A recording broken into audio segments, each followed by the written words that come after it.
You need to have a plan for audio description, and your plan for audio description is usually going to be working with disability services. Just saying. That is one that on commercial materials, it is so difficult to do on your own that's one where you're really going to have to work with others. Now, if you're teaching online and you need it to be sort of self-supporting, where you're not going to have people coming to disability services, it may be something you have to think about in that context. So what is audio description? Audio description is what we provide for individuals who are blind who can't see the action that's actually happening in the video. Think about your favorite action movie or your favorite romantic comedy. Things can be happening, but the person who's blind, well, you know there's a lot of sound, you know there's stuff going on, but you don't even know who won or who got the girl. I mean, it's like, you can't tell. So that's what audio description is all about, is letting the person know that. So your backup plan for that is you can just have a little text description, have it as a link out to just a plain Word document or text document where it says, okay, after this particular scene, you're going to hear this, and this is what's happening during that scene. That's kind of what we're talking about. There are more sophisticated ways to do that, but that one is actually really a lot of work. If you are doing audio-only podcasts, I don't think too many people are doing this anymore, but I have encountered a few people who are just posting audio-only materials. If you have audio-only materials, all you need for those is a transcript. It does not need to be synchronized. And I've had people argue with me about that, but it's like, really, don't try to make the person read as fast as I'm talking. It's okay. When we synchronize something, it's so you know what's happening in the picture at the same time. When it's just sound, that's all you need is the transcript. You don't need anything else. Your learning software either has to have the accessibility built in or it has to work with assistive technology. Now, I have occasionally seen learning programs where the functionality for accessibility was all built into the program, so it didn't actually work with third-party assistive technology. That's okay. It's still accessible. You just need to make sure the students know it, because sometimes you'll have a situation where you literally have to say to the student, okay, you're going to get to this point, you're going to have to turn off your screen reader, and then click this button, and after that it'll be fully accessible. Just make sure that information is there for the student. Learning objects, any learning objects need to be either accessible from the vendor or be able to be made accessible. I was just at a conference on the Zero Textbook Cost Initiative.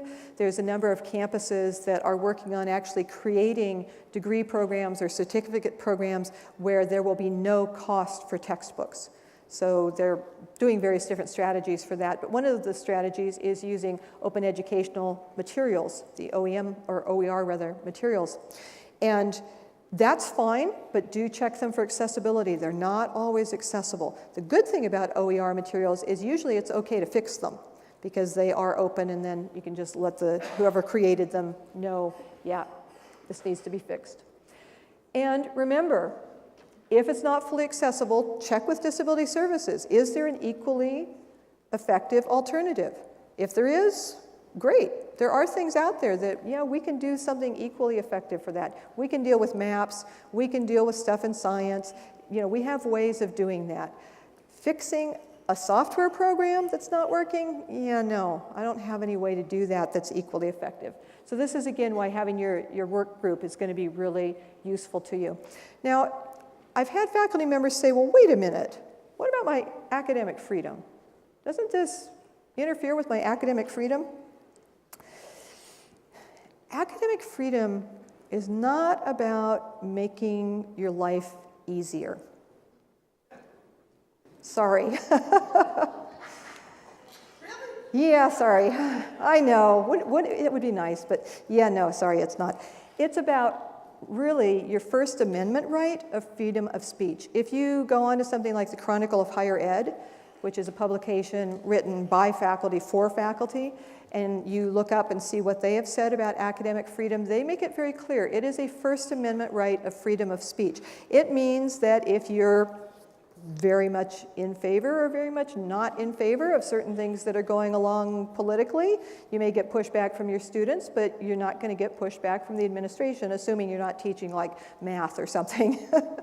But if it's part of the course that you're teaching and it's part of the discussion that's a viable academic reason for it, then you can't get pushback from that. That is what your freedom of speech and your academic freedom is all about. It is about the content that you're teaching. It's not about the container that you stick that content inside of. Section 508 and these other laws are all about the container. We're not going to tell you, if you're an art history teacher and you've got a student who's blind in your class, we are not going to say to you, oh, you can't show slides to the rest of the class. We're not going to do that.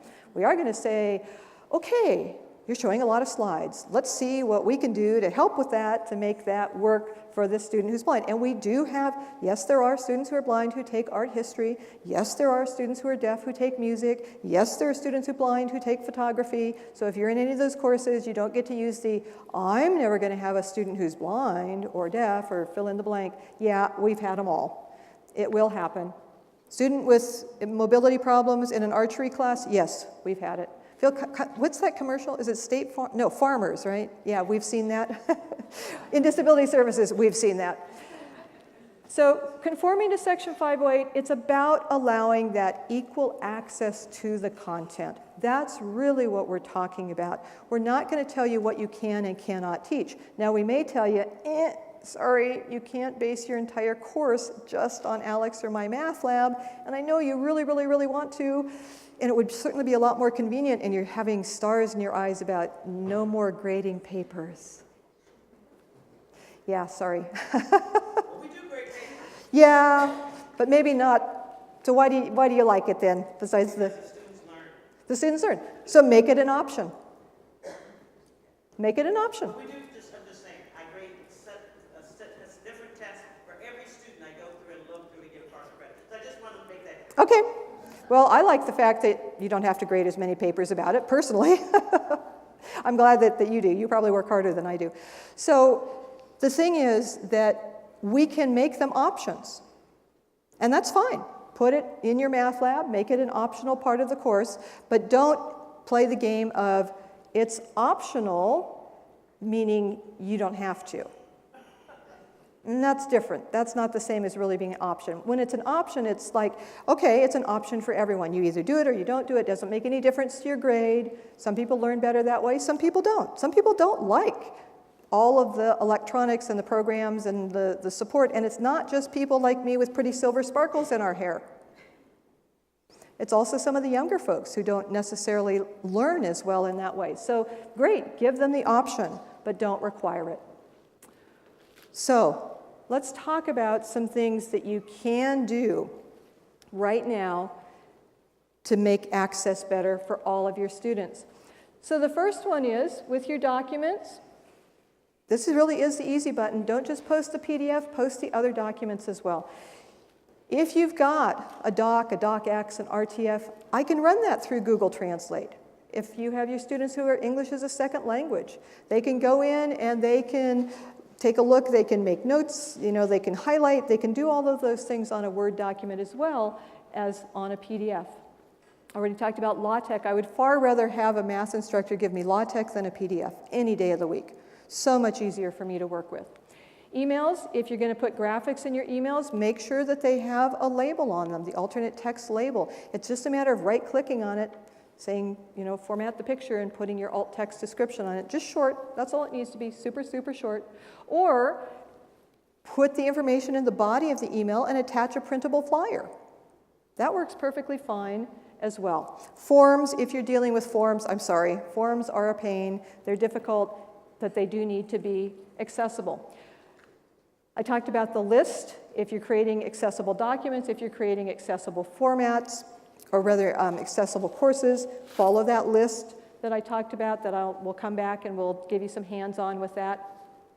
Captioning videos. I want to briefly mention captioning videos. Sean, are you going to talk about the video captioning? Yes. You are. Okay, so Sean's going to talk a bunch more about video captioning. I just want to point out, because I just think it's such a cool thing, is YouTube's new community sourcing for captioning. It hasn't been out there that long, so I think a lot of people are not as aware of it, but you can post your you can have your video, you can turn on the audio captions, and you can check a box that says that you'll allow the community to correct your auto captions. And then the way that it works is they don't just get to do it. They submit it to you, and then you can go through it, and if you really think, yeah, it's better, then you upload their version. And literally, I had a faculty member who uses this all the time. He said, yeah, all of his videos are captioned within 2 to 3 hours. I was amazed. I don't know what he's teaching. Something popular, clearly, that people are really wanting to look at it. But the thing with YouTube is that it depends on how nice your voice is. Mine, it doesn't like a whole lot. You may speak very clearly, in which case, yippee, you won't have as much work to do. But the more of an accent that you have, including a California accent like mine, came by it honestly, apparently, it can be problematic.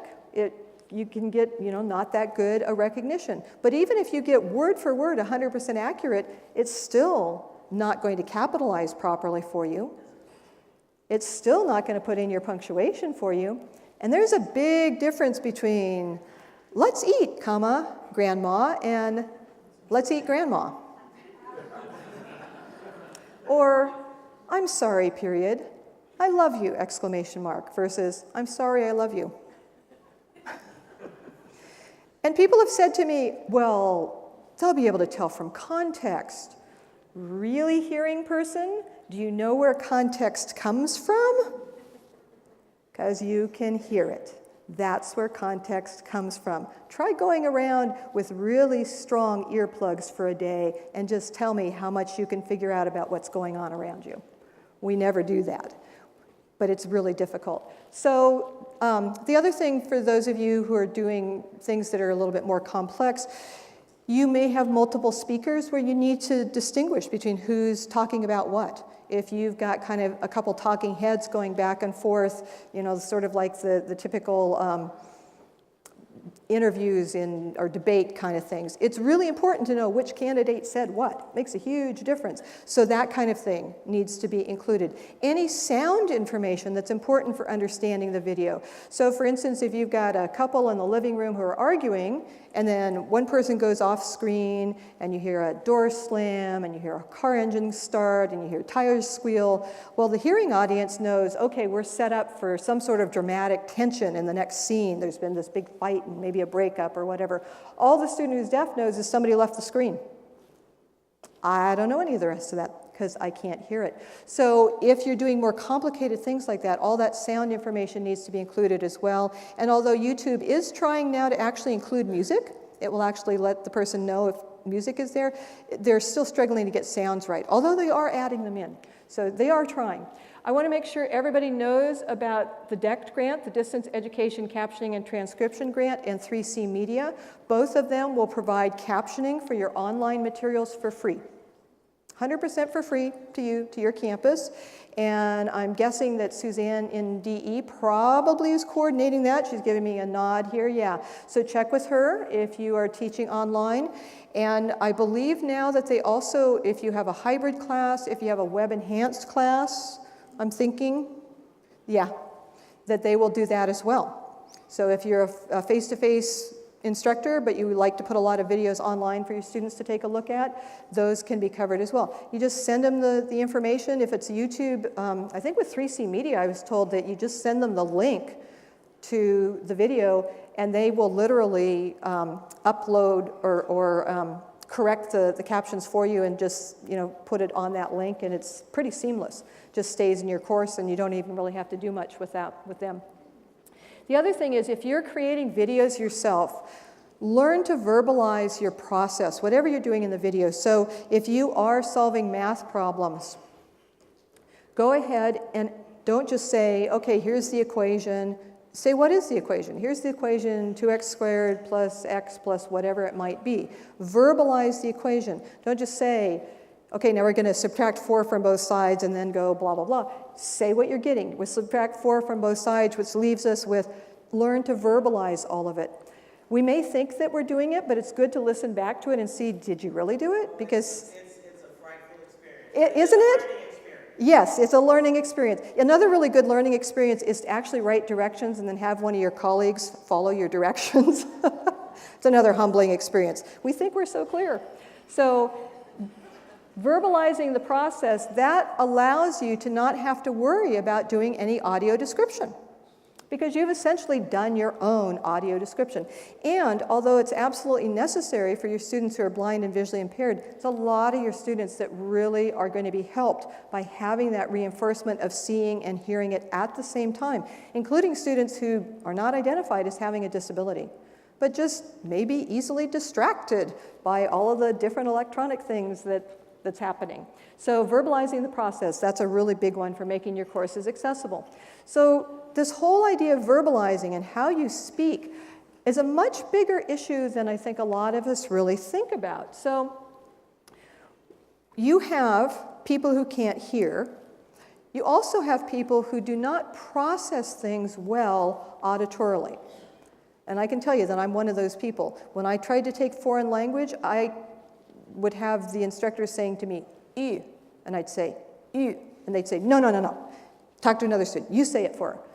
All these people saying, "It sounded the same to me. I had no idea." Is that note higher or lower? Not always really sure about that. Hasn't slowed me down any, but you can have a lot of people like me who may just have some issues with things like that we don't even know because it's not slowed us down. But for those of us who are not really strong auditory learners, it really helps to have people looking directly at us when we speak. The reason is that we pick up a huge amount of information from body language and particularly from the face and facial expressions and everything that's happening with the face. And of course, for people who are deaf and hard of hearing, they're also reading your lips. I knew someone who was actually profoundly deaf, and you couldn't even tell. She was so good at reading lips. It was like amazing. But if you weren't facing her, she had no idea what you were saying because she couldn't hear you. She was just getting all of it from facial cues. Building in pauses. Not my best thing. I tend to kind of grab and run. But building in pauses is useful for a lot of your students. Really good for your students who like to take notes, actually are taking notes on paper. Really helpful for them that they have a chance to catch up with what you're saying. Really important for students who are deaf and hard of hearing. Part of the reason is that a student who's deaf in your classroom, they'll be looking at you, they'll be looking at the board, they'll be looking at the interpreter. They are doing all of this constant multitasking and triangulating where they're jumping from one to the other, and they're having to do that constantly. I can't imagine how exhausting that is. In fact, I've told some of my friends who are deaf, I am not smart enough to be deaf. I'm just not sure I could do that much multitasking. So building in pauses, it allows processing time. It allows them to catch up with, where are you? Am I seeing everything? Am I looking at all of it? Pointing, using gestures, drawing, all of these things really help provide reinforcement, a visual reinforcement of whatever you're saying, whatever the auditory information is that you're teaching. And again, in the beginning, that can be really awkward. By the way, watch what they do in Disneyland, the 2-finger point. We don't just use one, we use 2. Looks much more polite. Including captions. There have been a number of studies done. There were a number of studies that were done almost 20 years ago, and then I just saw recently that another group had replicated many of the studies. But what they have found consistently in all of their studies is that when someone is being provided new information or in a new context for that information, that retention is really improved by having the captions. Having that ability to see and hear at the same time is a huge advantage for learning. And that's our goal, right? I mean, we don't just teach to hear ourselves talk, although maybe sometimes. I think I've been accused of that a time or two. But no, we want to help people learn. That's the goal of why we teach, is to help people learn. And captions are really one of your greatest opportunities for doing that. We talked about how the transcript also can provide a great opportunity for people who have English as a second language to be able to translate it into their own language. It really is a very, very useful thing. Now, some people have said, well, yes, but there are people who have cognitive issues who get overwhelmed by having the captions turned on. Like, okay, you don't have to have them turned on if you don't want to have them turned on, and if you don't have anyone in the class who needs them. They do not have to be turned on if no one needs them, but I would try it with them turned on and see. because there have also been a number of stories of situations where a real-time captionist was in a class. And the real-time captionist depends on how the campus has it set up. But one of the ways that they can do it is with kind of the, not sure what the machines are called, but they're sort of a digital display. Looks like kind of the ticker tape kind of display. So this particular school where I heard this story, and it actually happened twice in this school because they had one student who used that equipment. When the student wasn't there, when the student who was deaf was not there, they did not have that because that was an accommodation for that individual student. And the other students complained. And they wanted it back. Because they found it so much easier to follow what the professor was saying when they could see it and hear it at the same time. So having those captions really is a great learning tool. For non-visual learners, so this could be people who are blind and visually impaired, it can also be for people who do not process visually as well. And that includes many of your students who have learning disabilities, many of your students ADD, ADHD, and I think honestly, just a lot of our modern students, because their attention is so easily distracted. Use concrete terms. Get that thing over there has no content. I have no clue what you're talking about. Unless I see where you're pointing, I don't know what that thing might be. And what's really annoying is when people say that kind of thing, which they do quite often, and you say, what are you talking about? Then they get mad at you. Like it's your fault for not understanding this vague thing that they've said. So this is where just avoiding the use of this, that, here, there, and the dreaded thing. Use specific words. Please go get the book that's on the end table on the right-hand side of the couch. Now I know what you're talking about and what you want. Get that thing over there? I have no idea.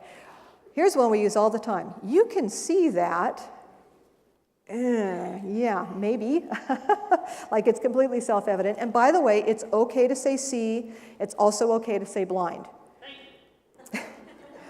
You're not letting them know anything they don't already know. That's not a problem. The problem is when you say you can see that, and it's because you've written all this stuff all over the board and you haven't verbalized it, I don't know what you're referring to. I don't know what the that is that the see is telling me that I can see so clearly. Sometimes it even seems like we're saying something when we're not. Set both factors equal to 0 and solve. Sounds like there's some content there, but what factors? What are we talking about here? So you need to be very specific with your languaging. And this is important not just online, but also in your face-to-face classes. These are things that you can just do and start, don't beat yourself up over it, but just say, okay, I'm going to try that. Try recording yourself, play it back, see what it sounded like, and sometimes you go, ooh, wow, now I understand why I lost everybody at this point. That's the nice thing about when we're teaching face-to-face, right? Although I can't see you guys very well. But you can see that by people's expressions, I'm not getting it. So you can try a different way. But sometimes it can be useful to figure out where did I lose them and why. Providing electronic text so that all of your students can use text-to-speech to hear their materials read aloud. And this is why providing programs like Natural Reader, like Balabolka, in all of the student labs is so helpful. Balabolka is a free program that you can download on your PC. By the way, it's already built in on the Mac, so the Macs have it as part of their operating system.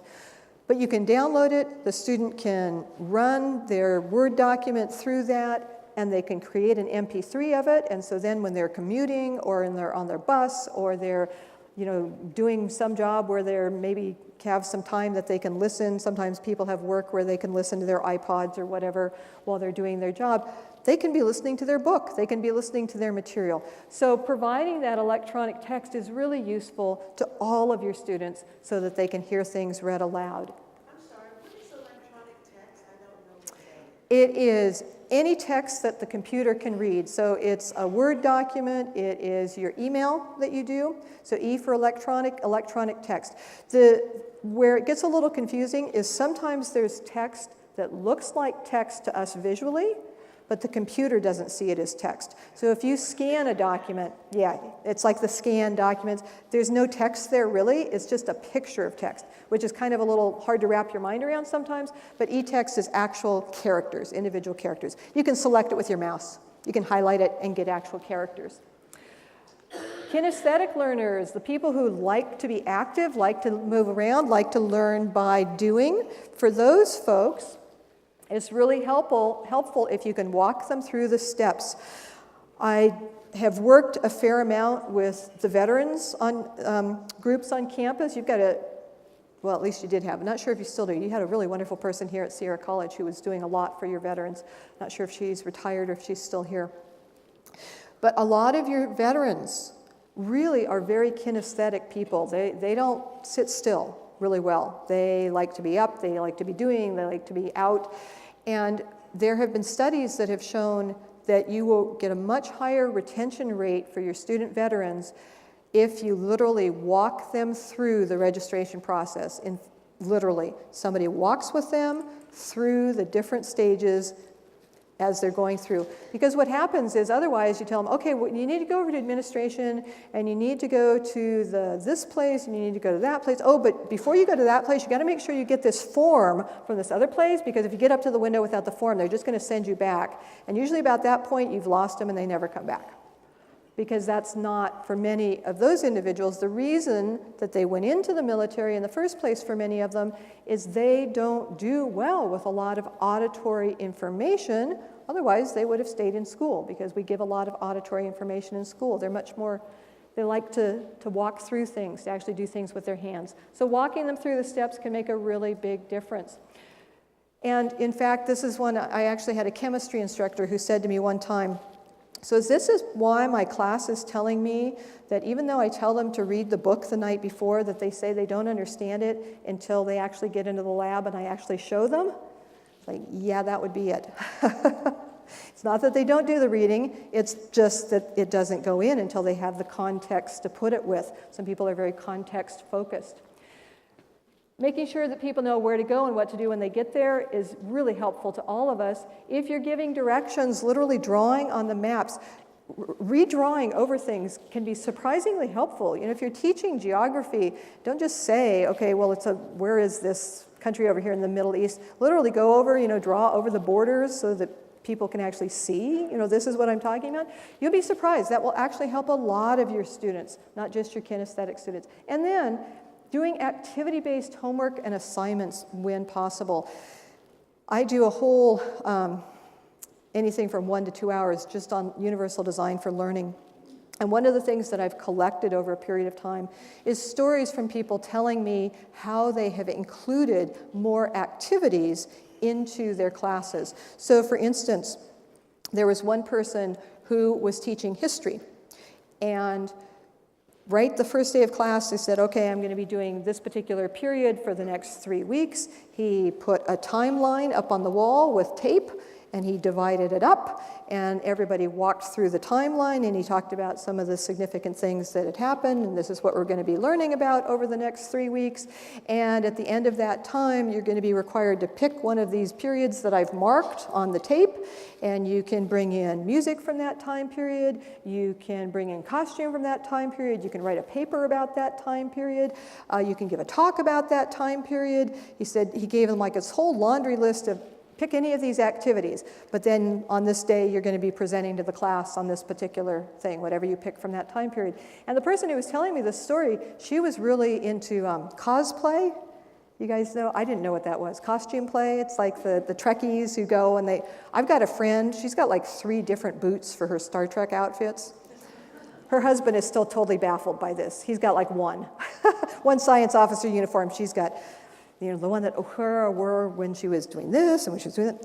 Anyway, so this person was really into that. So she researched and she made this very detailed costume from the time period that was historically accurate, and she came in and that was her project, and she told everybody about the different things that let you know it was from that time period. She said it was one of the best classes she ever took because it was fun for her, because it connected into the things that she loved doing. So you're teaching statistics. Instead of just having all your activities from the book, actually have people go out and, okay, we're going to sit at this corner for this amount of time and we're going to count the number of different colored cars, or we're going to, you can do statistics about anything you want. And now suddenly it's real world and active as opposed to just a theoretical pencil and paper kind of an activity. So I have yet to find a subject that I couldn't come up with something or hadn't heard of somebody who had come up with something, but if you want to challenge me on that, that makes me think, so I'm happy to talk to you afterwards. But it is a really great way of getting all of your students much more engaged in what you're doing, and it's really helpful for your students who have disabilities. Another thing that's really helpful for your students who have disabilities is to think about your testing and your assessment and what you're really assessing. Unfortunately, I think sometimes what we're assessing is people's ability to stay cool under pressure and their short-term memory. And I was a zoology major, full disclosure. I got into this field very much through the back door. My roommate in college was blind, and suddenly I had this whole different career path after I already got my degree in zoology. But I was a really good test taker because I could stay really calm under pressure. That's why I can do stuff like this. And I also have a really good short-term memory. And I had a friend who took a lot of the same classes I did, who was also a biology major, and she didn't test well. She got nervous, she'd had a head injury, she'd been in a really severe automobile accident a number of years previously, and so her working short-term memory was a little bit impacted.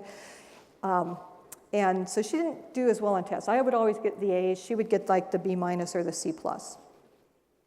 To this day, we're still friends. To this day, she'll say to me, "Do you remember when Professor so-and-so talked about such and such?" No. I don't even remember his name. And she's talking about some sophisticated idea that he taught us about. So I would challenge you, who did better in that course? I don't think it was me. But I tested better. So I have a friend who teaches law. This is a pretty sophisticated subject. He teaches law at UC Berkeley Hastings College of Law. The way that he does all of his tests are take-home, open book. They're all written. It lends itself to that because they're more essay written type things. But he has a limit to the number of words they can use. So the advantage is not given to the person who can just go on and on and on and BS about a topic, and we probably all know a few of those. I'm not one of those either. They have to be succinct. They have to get to their point. He gave them 500 words or whatever it would be, and he would pick sort of obscure topics that they weren't likely to find on the internet, and he would give them a week. And he said the advantage of that was that it actually paralleled something that you have to do in law. In law, you're not expected to come up with a solution instantaneously. You're allowed to do research. That's part of the expectation of law, is that you learn to do research. He said that having it be brief actually is important. I guess they call them briefs for a reason. And so he was looking for both a real-world parallel and a way that he could provide it so that it would work for most of his students most of the time. And he said it works for his students who have disabilities. He's never had an issue for any of them. They're fine with what he gives them. He gives it to them electronically. Great, here you can, I'll email it to you. Not had any problems. They can put it into Braille very quickly and very easily. By the way, there's a lot of blind lawyers. It's an interesting phenomenon. So that was his goal. He wanted to do it to make it work for as many people as he could. And it said it also works really well for his students who are working, and a lot of our students work. We don't have the typical student that does nothing but go to school, and especially those of you who are in a slightly more rural area up here, where you're drawing students from a more rural area, we have the highest number in the California community colleges of students who are the first-time college attendees in their family. So what that means is they've got a lot of things pulling on them and a lot of other responsibilities in their families, and not a lot of support from their family about how do you do this and understanding what it all means. So he said for all of those reasons, he looked at how he was assessing and he changed the way that he was assessing. Now that may or may not lend itself to what you all are teaching, but it's something to think about. Maybe challenge well, I've always done it this way, but do I have to? maybe there's another way to do it, or maybe at least another way to try. So, I'm pretty much put this next section in as a segue into Sean's, but he's going to be talking after lunch. So I think I want to take a few minutes here to see if there's any questions from anybody. And we've got some roving mics that can go around. And you guys will have to see if anybody's hand is up, because honestly, it's very hard to see from up here whether it is or not. Oh, thank you for bringing up the house lights. Yes, we have a question.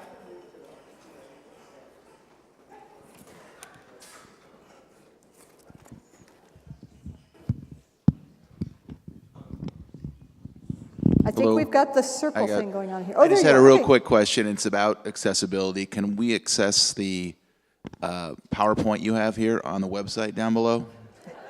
Great. Yes, That's all I wanted to know. Yeah, no, I'm going to Thank make you. it available to Suzanne, and she can, and also they're a recording, so these will both be available to all Oh, of you. great. Yeah, I just saw a lot of cameras going up and down, and so Yeah. I was wondering. No worries. Yeah, we've got some others over here, Suzanne, or whoever's on that side.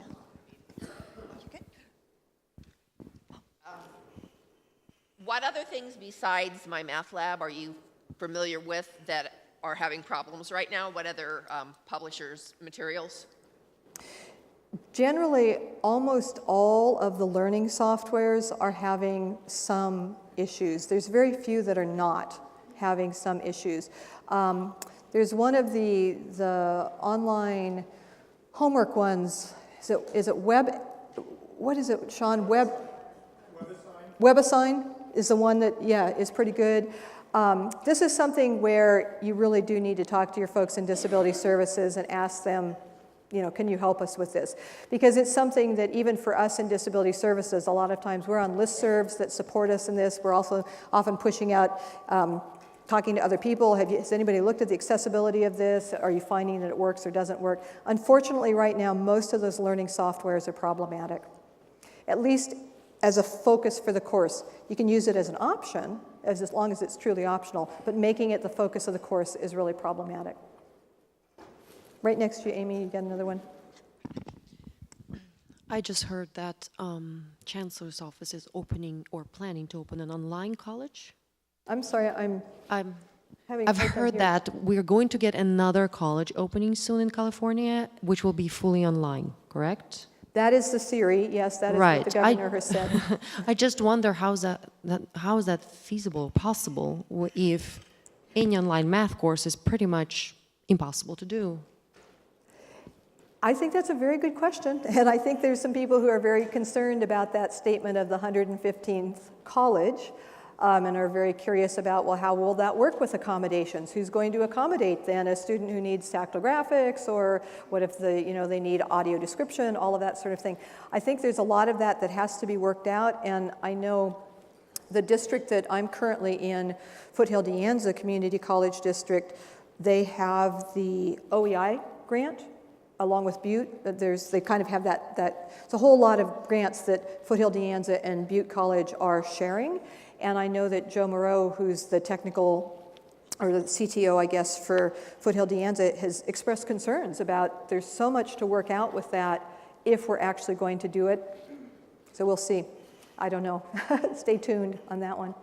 I have two questions here in the middle. Thank you. I just wanted to know, is Pages, because I use that software, Pages, the software for Pages. the Mac, is that like Word? Would that be accessible, or would I need to use Word in order to create my syllabi? You could use Pages. Pages is the Word one, right? I mean, it's pretty much the same thing. Yeah, you can follow the same things in Pages. I think I would probably tend, rather than doing it as whatever the Pages extension is, save it as RTF or something that will play nice with a PC. Okay. Since still more people have the PC version. But yeah, all of the same things that you can do. She in said I Word. can save Pages as a Word doc. Does it lose its formatting, though? And then, okay. Okay, and then the second thing, same probably for publisher. Then the second question is, in terms of the speeding issue. So if I say in my syllabi that it's not required that you use Alex, As long as it's not required of any of your students and they're not going to have any advantage beyond just the I like to learn that way, which is fine, but there's not going to be any advantage to them in terms of their grade or how they're treated in the class or any of those sorts of things, yeah, you can make it optional, as long as it's truly optional. So is there a place that they're using some software for mathematics and science that is accessible for online classes? Because right now I'm concerned that all the online classes that I teach in statistics will not be accessible if I require them. So what software is out there that is accessible? Well, and let me take one step back before I answer that, which is that ALEKS is not fully inaccessible. You just have to pick the problem sets that have the little icon that show you that it is accessible. As long as you stick with those, you're good. Then you're fine. So there's not really anything that I'm aware of. Sean, do you know of any math one that's better than MyMathLab or ALEKS? They're trying. The problem is, I don't think they're doing a good enough job of educating faculty about the fact that it depends on them what they pick for the problem sets. If they just told you. They met with us, they did. They did, good. That lawsuit kind of got them. Good, yeah. Because I've heard even recently people saying, oh yeah, the Pearson people told me MyMathLab's fully accessible and you don't know what you're talking about. And it's like, whoa, step back here, because that's not completely true. But honestly, I think ALEKS is doing, frankly, they're doing a little bit better job with that than Pearson is, McGraw-Hill. They were the ones that have that checkbox in there that says, if you check that box, you can see what your course is going to look like, and if everything disappears, you realize, oops, I'm in big trouble. MyMathLab doesn't do that. They're not quite as revealing about what's going on with that. You talked a little bit about the accessibility of Word. What is the accessibility of PDFs? And maybe more ubiquitously, what about PowerPoint? Let's assume, for the sake of argument, properly alt-tagged PowerPoint and Word or PowerPoint rendered into PDF for platform independence. Yeah. So if you follow the list of what you need to do to make accessible Word documents, and then applying that same idea to PowerPoint, you've got a couple additional things that you have to do. You still, with PowerPoint, you've got to name your links logically. So any hyperlink that you have in there has to have a logical name. You have to have your alternate text description on your images. Your style and structure is a little bit different in PowerPoint. In order to have what would be considered the heading 1 for a PowerPoint, you have to use the title layout slide as the very first slide in your slide deck. So if you go into your layout templates, one of them says title. That needs to be your very first one. That's like putting a heading 1 at the top of a document. It's the same kind of idea. In PowerPoint, every slide needs to have a different name. So it doesn't matter what you name it, but every single one of them needs to be different, and that's to help with navigation. You have to be a little bit careful with PowerPoint about, sometimes down in the footer, it can have empty footer boxes down there, and often it will happen, and I do this all the time, where you're pulling from multiple different PowerPoints to create one PowerPoint. I mean, let's face it, I've been teaching for a really long time now, and I don't start a PowerPoint from scratch ever anymore. I'm always, oh yeah, I did this one there, and I did this here, and then I put them all together. Well, that can mess with your footer. So sometimes your footer information, you need to go in and remove any text boxes that are down there. Those are, and then tables, but if you're not doing tables in PowerPoint, most people don't, tables kind of are a mess in PowerPoint, so the easy button, if you really do want to do a table in PowerPoint, quite honestly, I'd probably put it in as a graphic, put alternate text on it, and then if the student needs to have access to that data, link out, put a hyperlink out to a Word document that's got all of that data, or Excel. By the way, guys, Excel is, anybody doing stats, Excel is actually accessible, so you can link out to your accessible document. Those are the biggest things. It needs to have a title on it, and that's under your properties. But then the biggest thing with PowerPoint is stay on the reservation. Don't go making up your own templates and drawing things in and typing in them. That's when they start getting really problematic with PowerPoint. But if you stick with where it says enter text here, if you actually enter the text there, you're actually pretty good with PowerPoint. And once you've made an accessible PowerPoint or an accessible Word document, then you can save it as a PDF, and you will have an accessible PDF. So that's why we tell you, do your work in the original document, because it's so much easier. You do not want to retrofit PDFs. Although if you have to, talk to Sean, because he's got some tools. and he will tell you about people that you can pay to do that. But retrofitting is the hard part. If you build it correctly from the ground up, it's actually not that bad. And it will save you time once you learn how to do it. And I know that Suzanne is already planning and scheming to have us come back and teach you guys how to do that.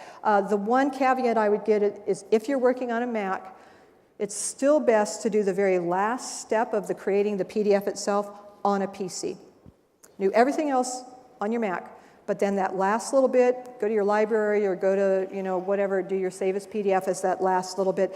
We're still having problems with the way it renders, but otherwise, you're good. Oh, wow, lots of questions now. Amy, you're going to be running all around. Is there some, way in the Hi. back. Okay, sorry, I can't see you, but way back there.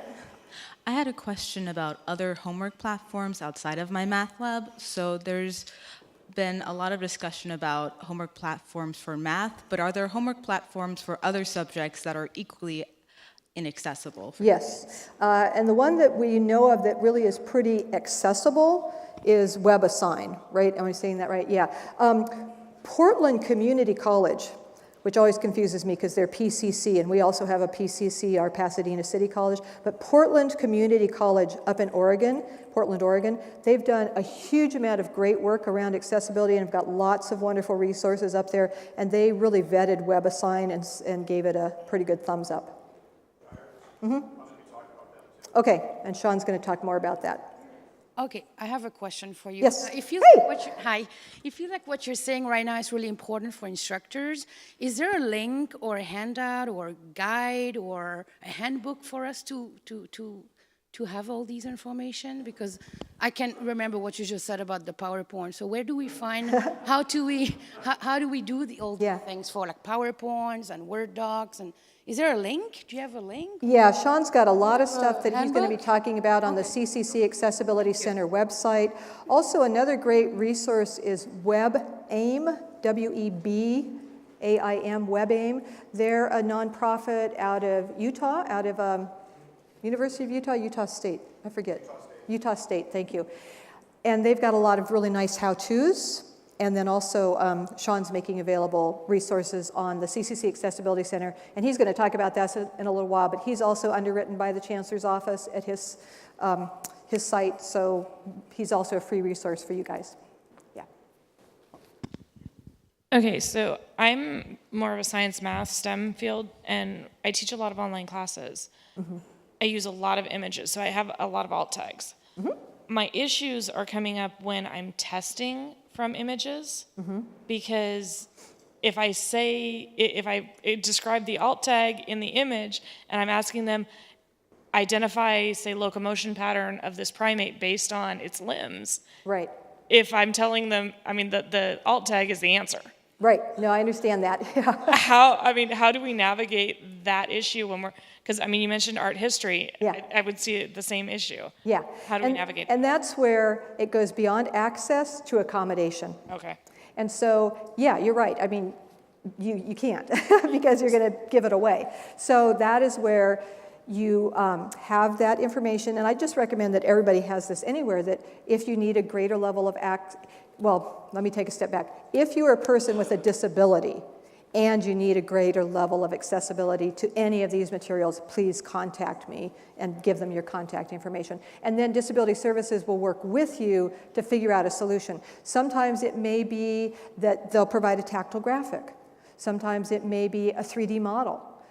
Sometimes it may be a totally different thing where you may actually do a different kind of a question in that setting where you flip it around and say, tell me what the motion is of a gibbon, for instance. They brachiate, we need to know that. So that kind of thing. Okay, yeah, I dealt with it last semester. I guess where I'm headed with it, is it okay to leave those blank in the alt tags on an exam? You're going to get dinged by the accessibility checkers, so you can just put something simple like image of whatever kind of motion it is. So whatever the question was, you can just Okay. label the, this motion. I don't know exactly what it might be for you, but maybe Brownian motion for Okay. physics, that kind of thing. Okay, thank you. Yeah, in physics, I think STEM in particular, a lot of STEM instructors are working way harder than they need to be on their alt text, thinking that they need to give all that information. Nah, just keep it very brief. Hi, I have a question.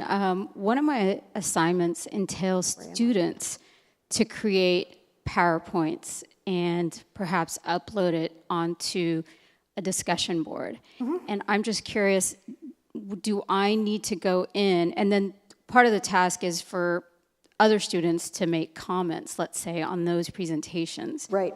My question is, should I go back and do the accessibility piece, or can I instruct the students to do that? Well, I would instruct the students to do it, frankly. And when, as part of that, I think one of the things that we tend to overlook is what a fabulous job skill this is. We actually, at my facility, had folks from Yahoo come to us and say, we don't want to have to teach people about accessibility. We want you to teach them about accessibility, and then we want to hire them. So if they can put on their resume, I know how to create an accessible Word document, accessible PowerPoint, how to caption videos in YouTube, whatever it might be, and make sure they know that. Make sure that they understand that we're going to start seeing this more and more, where companies are requiring a knowledge of accessibility as part of what it takes to get hired, and that gives them a leg up in the job market. So you're really doing them a favor. But is it your job? No, not for that, and even if you didn't want to teach your students about it, that still would not be your job as the instructor to do that. That would be where you would end up working with disability services and figuring out, if the student couldn't access those, how you were going to handle that assignment for that student. Guy, a really quick comment on that. In terms of teaching the students, dealing with how to deal with accessibility, we're starting to see this now for a lot of the federal government sectors. So CDC, NIH, et cetera, et cetera, et cetera. They are requiring any reports, documents, et cetera, to meet those accessibility standards coming back to them. And so I've actually had a few conversations with schools and colleges who kind of call up in a panic saying, we have to submit a report and we have nobody who knows how to deal with accessibility for these documents. What does this even start to look like? So it's becoming more of that required job skill, I think, as people become more aware of it per the whole 508 discussion. Yeah. So it will become more of a skill set. And just to let you know, that's Sean Keegan, our afternoon presenter, so be sure you're here at 1 o'clock for him. Okay, I have a question, again, another one. I teach online too, and if I put out my disclaimer and I say, if any of these materials you find you can't, you need better access to, please contact me. And then I have also established that I have no students that need special access in my class. Can I speed right then and Yeah. like I just, their first couple of assignments, I just did a real quick video. Here's what went wrong. Here's what went wrong. And I don't want to take the time. I don't have the captioning software installed on my laptop right now. Yeah. I'm just using a Jing, which doesn't have captioning. So I can do that. Yeah, well, I mean, and that is exactly the same. It's like the letter of the law would be, everything needs to be captioned all the time. But the fact is, we all have lives and we all have other things to do. And some things, it's like, well, I just do this thing and then I toss it and it's not a big deal, as opposed to, I spent 3 weeks working on this assignment kind of thing. And the reality is, if nobody's there to sue you, nobody knows. If you speed in the forest, is anybody, can they hear you? No. I mean, you're probably safe doing that. Yeah, it's not something that I'm going to use again. It's just specific to this class and what mistakes they made. But this is where, as adults, sometimes we have to make decisions about, am I going to do it this time? Am I not going to do it this time? And just be aware that we always have to be careful about using that as a way of becoming complacent. And I'm not saying that you would do that, but I do know people who have done that, who that's my pass. I'm not ever going to worry about this. And then they're the ones who get the student who's deaf, and it's like, oh my gosh, I've got all this stuff and I've never done any captioning at all. And it's like, well, you knew about this, but So that's the only thing, is you got to make sure that you just do it with awareness. Just like, I mean, you know, I'm joking and I'm not joking. I do watch when I speed. It's like, is anybody around? Okay, now's the time to do it. Not when there's a cop sitting there. Okay, where's the next one? Oh, thank you. Hi. So my question is, once I have my courses ready, accessible to everybody, I teach language classes. 2 out of the 5 CSLOs are one listening skills and the other one is speaking skills. So what do I do if I have a deaf-mute student in my class? How can I assess those CSLOs? Yeah, so if you did have someone who was both could not hear and could not see, then you would be doing a lot with Braille, and they would be doing everything. Oh, okay, well, it's, so if, I'm sorry, deaf-mute, you did say that, and I didn't grok that. So yeah, so then they would be having to actually learn both the reading, right, because they can still see, and then they would probably be signing with that language. Probably finger spelling with that language. But I don't. No, that's where you would work with disability service. Remember that access and accommodation? Your job is access. So you don't have to solve that problem, because as long as you're putting the alternate text on your graphics and you're doing everything in text and you're doing your structure and all of those sorts of things that we talked about, that's where your job ends. At that point, if you have a student who's like, that's not enough, that's when disability services will get involved. We'll work with you, sometimes also with your department chair, figure out, is this even going to work? Maybe instead of this foreign language, maybe we're going to do computer science instead. That's where they'll work with all of that kind of thing and figure out, you know, how doable is this really? Yeah, because even with sign language, I would not be able to No, you would not. process the pronunciation or anything else.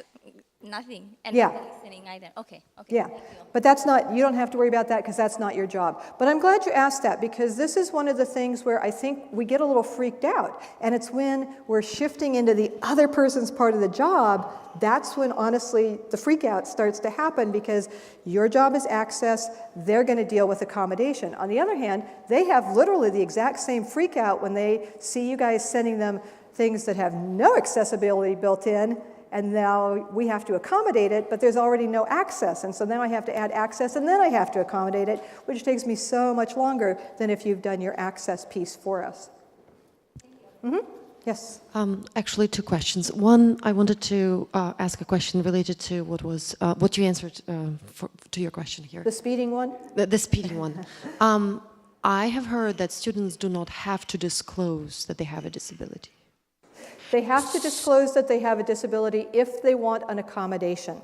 Otherwise, it's true. No, they do not have to tell you. So if a student in your class decides not to disclose, but they do need the accommodation, and you think that by not getting any emails from students, you don't have anyone who needs this accommodation, therefore don't provide it, you're going to get in trouble.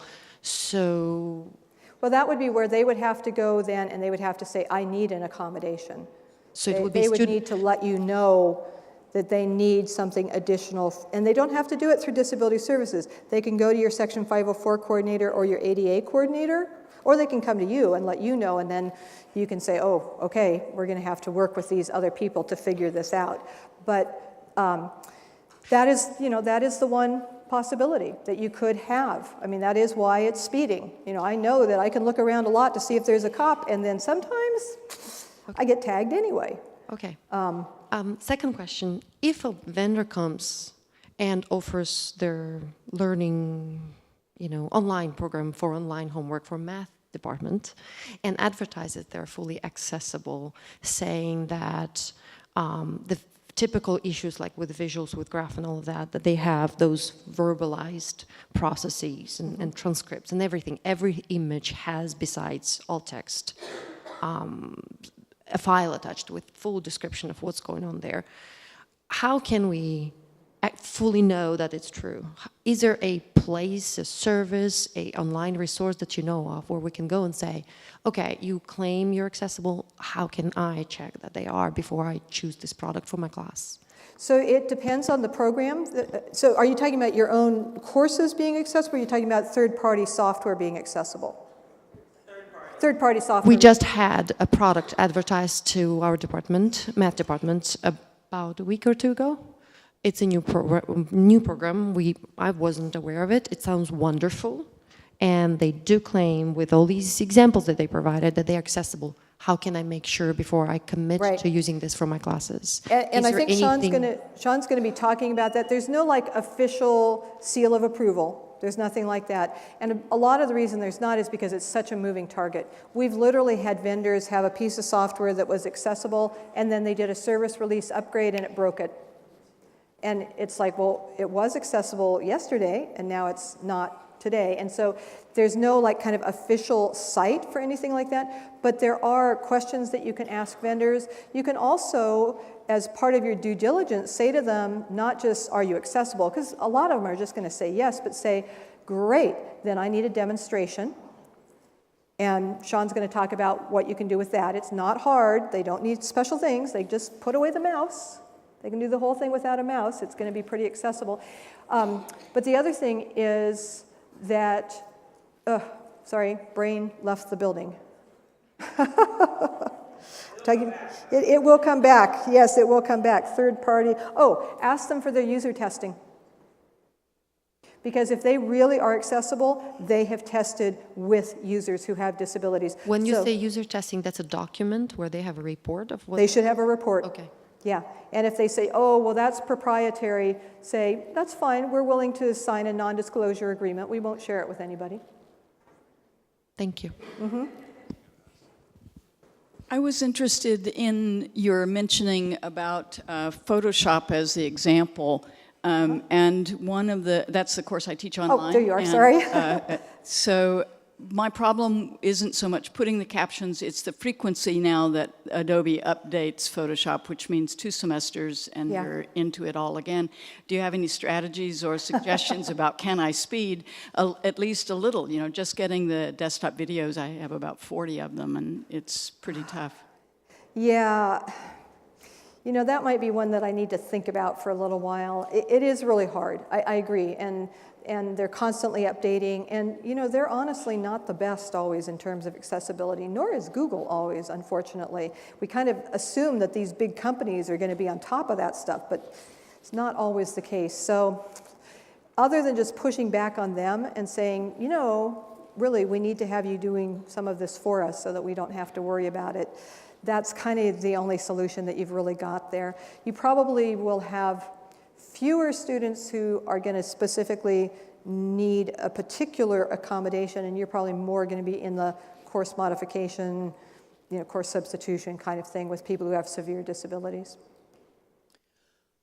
Okay, we are a couple minutes after 12. So oh, are we already? We are going to have to close this out now. And we thank you very, very much, Geyer, for being here with us today. And I encourage you all to be back for the 1 o'clock session with Sean. And for those faculty who will be getting flex credit, there is no actual sign-up sheet for you. You're going to actually just put this time, and the next session also if you're there, on your contract. So you'll get up to 3.5 hours total today. So 2 hours for now and an hour and a half later this afternoon. So you'll just put that on your contract. Right, Susan? That's what Chris Ben told me yesterday. So I saw her in here. But yeah, that's what we're...